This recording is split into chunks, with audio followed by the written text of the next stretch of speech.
Olá, sexto ano, tudo bem com vocês, queridos? Então vamos lá para mais uma aula online sobre Antiguidade Oriental. Nós já vimos o Egito, a Mesopotâmia, e agora nós vamos ver os fenícios, os persas e os hebreus. Então vamos começar pelos fenícios, né? Os fenícios que ficavam aqui, ó, a localização dos fenícios. Aqui é o Mar Mediterrâneo. Nós já conversamos, né, sobre a importância do Mar Mediterrâneo. Então os povos que disputavam essa região, que se fixavam ali, depois a gente vai ver também o Império Romano, eles dependiam muito do comércio. Então dominar o Mar Mediterrâneo dominava o comércio, porque olha só, aqui, ó, África, Ásia e Europa. Então, o Mar Mediterrâneo, ele dava acesso a todas essas regiões. Então, quem dominava o Mediterrâneo e dominava a maneira de navegar, dominava o comércio. E esse foi o caso dos fenícios. Tanto que vocês podem ver aqui, ó, nessa imagem, tem um barquinho, né, que é um dos símbolos dos fenícios, por eles serem grandes comerciantes ali dentro do Mar Mediterrâneo, tá? Eles também vão ficar na região de Canaã, que hoje é Israel, e por isso eles também vão ser chamados, uma parte, né, de cananeus. Então, alguns fenícios vão ser chamados também de cananeus. Essa parte de Canaã, cananeus, quem já estudou a Bíblia e tal, de alguma forma, já viu essas palavras. Era uma região montanhosa, com dificuldade de agricultura, por isso o desenvolvimento do comércio. Tá? Então, como a agricultura ficava ruim, eles pensavam em outra forma de ganhar dinheiro.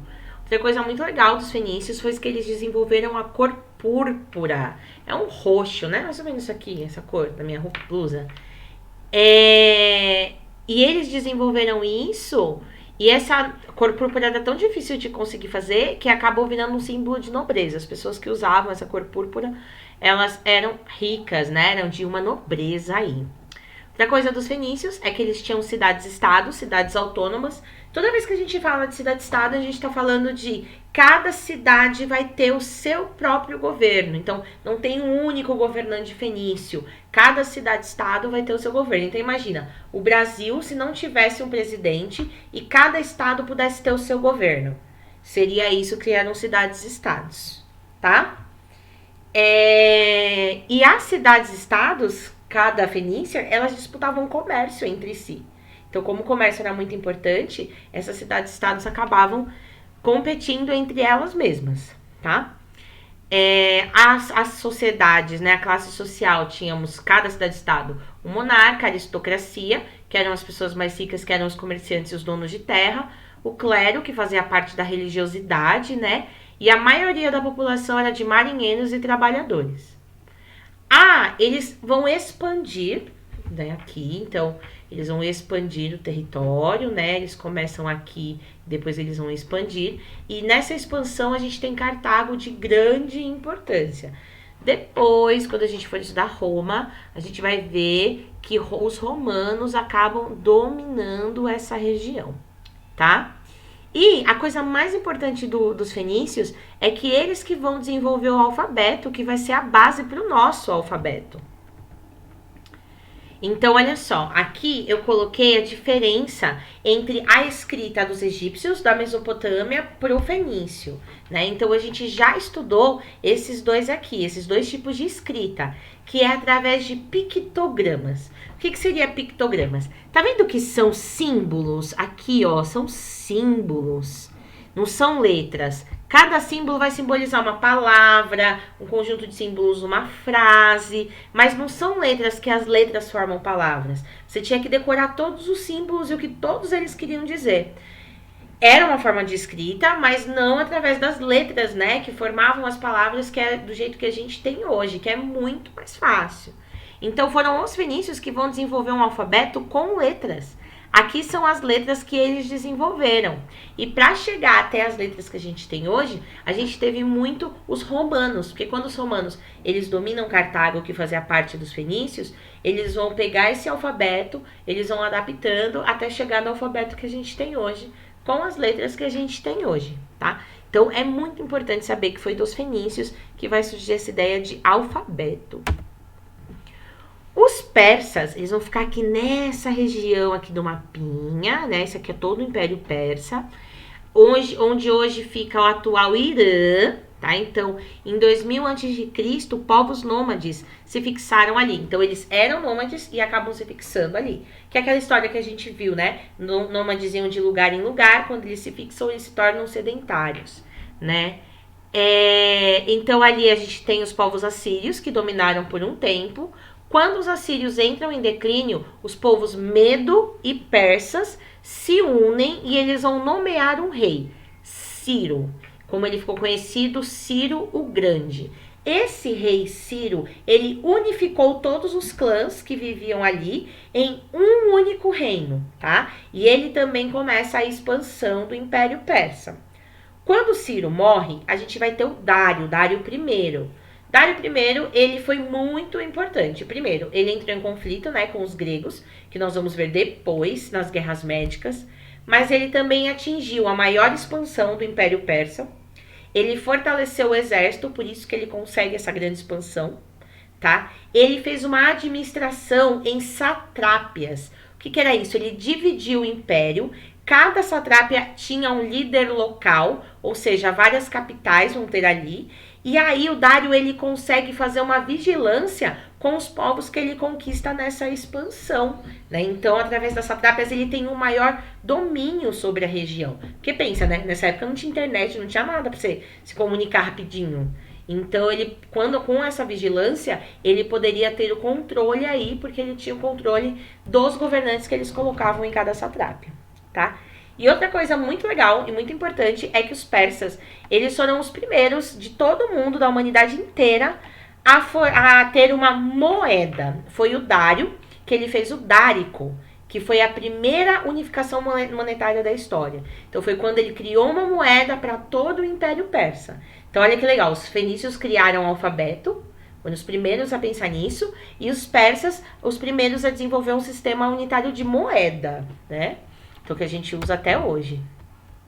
Aqui é a sociedade persa, lógico que no topo o rei, abaixo o sacerdote, que cuidava da religião. Vocês percebem que nos povos da antiguidade isso era muito comum, né? Bem abaixo da nobreza do rei, vinha os sacerdotes. Aqui, né, nós temos a base, camponeses e escravos. Então, uma sociedade dividida, né, por critérios sociais. A religião deles era bem diferente do que a gente conhece hoje. Né? Hoje a gente tem muito mais um desenvolvimento de religiões monoteístas. Lá, eles eram uma religião dualista, tá? Que tinham duas divindades, tá? Duas forças e duas forças opostas.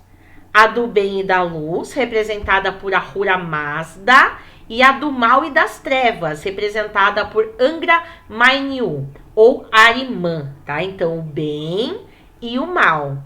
Então, eles também previam o juízo final, mas eles tinham só essas duas forças, o bem e o mal, tá? Os hebreus é o terceiro povo que a gente vai estudar, tá? Então, os hebreus é um povo que ele vivia onde hoje é a atual Palestina, próximo ao Rio Jordão. Nós já estudamos a importância do crescente fértil, né? A importância das civilizações que se estabeleceram ao redor de rios, por causa da agricultura, e os hebreus foi um desses povos. Né? Então, os hebreus faziam parte do crescente fértil, assim como o povo da Mesopotâmia e do Egito. Não formaram cidades-estados, eles formaram tribos, e cada tribo era comandada por um juiz. E esse juiz, ele comandava através da sua religiosidade, tá? Eles cultuavam um Deus, Javé ou Iavé. E por isso, eles são os primeiros a desenvolver o monoteísmo, a ter um só Deus. Isso é bem importante. Vamos falar mais um pouquinho sobre isso já já. As tribos, formando as tribos, elas vão virar monarquia. Essa monarquia vai formar o reino de Israel inicialmente. Nós temos 3 grandes reis, Saul, Davi e Salomão. Ai, Pro, mas eu já ouvi essa história. Sim, gente. Os povos da antiguidade, os hebreus, quando a gente fala dos fenícios, dos cananeus, dos egípcios, a gente tem muito sobre a informação desses povos na Bíblia, tá? Então, a gente usa como fonte histórica para entender esses povos. Então, quando a gente tem mesmo a história do Saul, do Davi e do Salomão na Bíblia, né? Até porque os 5 primeiros livros bíblicos, eles também são os livros judaico, que é o do que a gente está estudando agora. Então, eles vão ser os primeiros a formar a ideia de monoteísmo ético. O que é esse monoteísmo ético? A crença em um único Deus que ditavam as normas de comportamento e exigia uma conduta. Então é muito como as religiões trabalham hoje em dia, né? Como as religiões vêm. Então não basta você só acreditar em Deus. Você precisa ter uma conduta na vida que seja coerente com essa sua crença, né? Então foram os primeiros a fazer isso. Isso é muito importante. Então, tá vendo que cada povo tem uma coisa, que a gente desenvolve até hoje? Os fenícios, de novo, o alfabeto, os persas, a moeda e os hebreus, o monoteísmo ético, tá? Então, eles tiveram uma diáspora, que foi quando eles foram expulsos dali, dessa região da Palestina, tá? E no século I, eles foram expulsos depois de Cristo e só voltam a se unir na região em 1948, depois da Segunda Guerra Mundial, quando a ONU cria o Estado judaico ali, tá? Então, quais são os profetas também que a gente tem dos hebreus? Abraão e Moisés. Então, esses são grandes profetas aí da religião judaica. Certo, queridos? Bom, agora vocês vão pegar e vão fazer os exercícios da apostila, tá? Vão fazer os exercícios e depois me mandar por e-mail, certo? Então é isso, até semana que vem e um beijo.